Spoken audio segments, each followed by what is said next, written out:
मेरी ज़िंदगी की सबसे बड़ी ख्वाहिश जी भर के गाजर का हलवा खाना है। जब मैं छोटा था तो माँ जी से फरमाइश करके गाजर का हलवा बनवाया करता, लेकिन घर में गुर्बत के डेरे थे, लिहाजा अगर कभी गाजर का हलवा बनता तो मुझे इतना ही मिलता कि मज़ीद खाने की ख्वाहिश और बढ़ जाती। मैंने ज़िंदगी में तय कर लिया कि खूब मेहनत करूँगा और बहुत सारा गाजर का हलवा खाऊँगा। मैट्रिक में मेरे नंबर बहुत कम आए, 3rd डिवीज़न के आसपास, और मुझे यकीन हो गया कि अब ना एफएससी में दाखिला मिलेगा और ना डॉक्टर बन पाऊँगा और ना बहुत सारा गाजर का हलवा खा पाऊँगा। हमारे घर के हालात निहायत मखदूश थे। एक वक्त का सालन 2 दिन तक और कभी कभी 3 दिन तक चलता था। हम कबाड़ियों को चीज़ें देने के बजाय उससे खरीदने वाले लोग थे। घर में मेहमानों के लिए रखा जाने वाला छोटा मेज़ हमने कबाड़िए से 5 रुपए में ख़रीदा था। उस वक्त उसकी एक टांग टूटी हुई थी, जिसकी जगह बाद में लकड़ी का एक टुकड़ा कीलों से ठोक दिया गया। यह टुकड़ा दीवारों वाली साइड रखा गया था ताकि मेहमानों के सामने मेज़ की अच्छी शक्ल पेश की जा सके। गुर्बत के इस माहौल में गाजर का हलवा, और वो भी पेट भर के, नामुमकिन। मैट्रिक के बाद मुझे एफए करना पड़ गया। हालांकि मैं डॉक्टर बनना चाहता था। अब्बा जी को मैंने बताया कि कॉलेज में मेरा दाखिला हो गया है, तो मैंने पहली बार उनके चेहरे पर एक खौफ देखा। मुझे पता था कि वो मेरे सरकारी कॉलेज की फ़ीस अदा नहीं कर पाएंगे, लिहाजा उन्हें इत्मीनान दिलाया कि मैं पार्ट टाइम कोई छोटा मोटा काम कर लूँगा। अब्बा जी तो मुतमईन हो गए, लेकिन मुझे कुछ समझ ना आया कि मैं क्या काम करूँ। हर काम के लिए कुछ ना कुछ पैसा दरकार था और मैं खाली हाथ था। बिलाखिर एक पेट्रोल पंप पर रात की शिफ्ट में नौकरी मिल गई। तनख्वाह 900 रुपये मुकर्रर हुई। मैं सारे पैसे लाकर माँ जी के हाथ पे रख देता और मेरी बलाएँ लेती, प्यार करती, और उसमें से 200 रुपये मुझे माहाना जेब खर्च के लिए पकड़ा देती। इन्हीं 200 रुपयों में मैं कॉलेज के अखराजात भी अदा करता और बस का किराया भी। आम तौर पर लोगों को गर्मियाँ पसंद नहीं होती, मुझे भी नहीं, लेकिन गर्मियों के दिन जूं जूं गुजरते मुझे नशा सा होने लगता कि अब बहुत जल्द सर्दियाँ शुरू हो जाएंगी, मार्केट में गाजरें आ जाएंगी और फिर गाजर का हलवा। बेशक थोड़ा ही मिलेगा तो सही। मैंने कई बार कोशिश की इतवार के दिन डबल ड्यूटी करके 4 पैसे ज़्यादा कमा लेता कि अम्मा से कहूँगा काफ़ी सारा गाजर का हलवा बनाए, लेकिन हर दफ़ा जैसे ही अम्मा के हाथ पे पैसे रखता, वो किसी न किसी माली परेशानी के हल होने पर अल्लाह का शुक्र अदा करती दिखाई देती और मेरी हिम्मत ना पड़ती कि मैं उन्हें ढेर सारा गाजर का हलवा बनाने का कहूँ। अम्मा को भी पता था कि मुझे गाजर का हलवा बहुत पसंद है, लिहाजा वो किसी न किसी तरह सस्ती गाजरें खरीद कर हलवा बना ही लेती। लेकिन घर के अफराद की तादाद 8 थी और किसी को गाजर का हलवा नापसंद नहीं था। मुझे याद है हम सब बहन भाइयों को गाजर का हलवा देते वक्त अम्मा हर दफ़ा मेरे हक में थोड़ी सी डंडी मार जाती थी। बज़ाहिर वो गाजर के हलवे वाला पतीला खाली करके एक तरफ रख देती, लेकिन मुझे पता होता था कि उसके कोने में मेरे लिए 6-7 चम्मच हलवा अब भी मौजूद है। लिहाजा जो ही सारे इधर उधर होते, अम्मा मुस्कुराते हुए मेरी तरफ देखती और देगची में से बचा खुचा थोड़ा सा हलवा मुझे खुरच कर मेरी प्लेट में डाल देती। एफए भी मेरे कुछ ख़ास नंबर नहीं आ सके थे, ताहम बीए में दाखिला हुआ।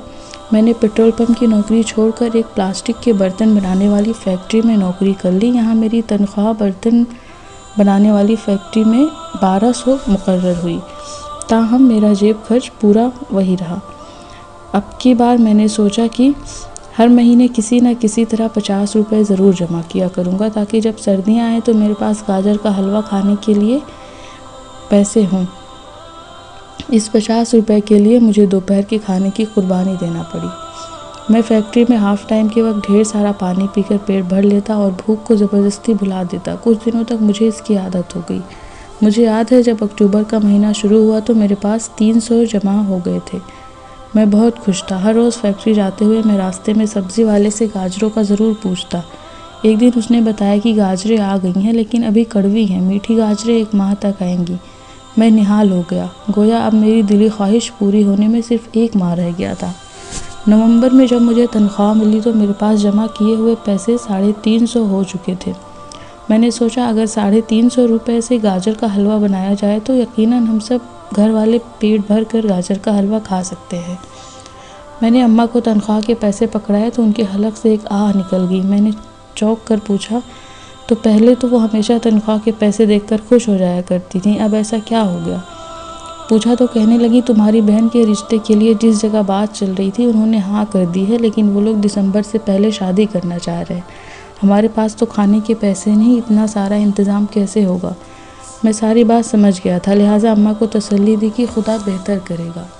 अगले दिन मैंने फैक्ट्री के मालिक से एडवांस की बात की। खुदा उनका भला करे, वो मान गए और 5,000 रुपये इनायत कर दिए।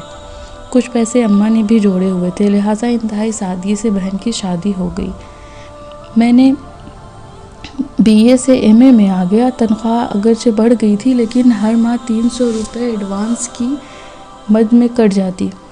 इस दौरान कई सर्दियां गुजर गईं, लेकिन पेट भरकर गाजर का हलवा खाने का ख्वाब एक ख्वाब ही रहा। MA के बाद मुझे एक बड़ी कंपनी में मैनेजर की नौकरी मिल गई। तनख्वाह मेरे ख्वाब ख्याल से भी बढ़कर 10,000 मुकर्रर हो गई। मैंने उस तनख्वाह में बहनों की शादियां की, भाइयों को पढ़ाया और अपने लिए मोटरसाइकिल ख़रीदा। बहुत सारा गाजर का हलवा खाने की ख्वाहिश अब भी मेरे अंदर मौजूद थी, लेकिन मसरूफियत इतनी बढ़ चुकी थी कि सुबह का गया रात को घर आता और सो जाता।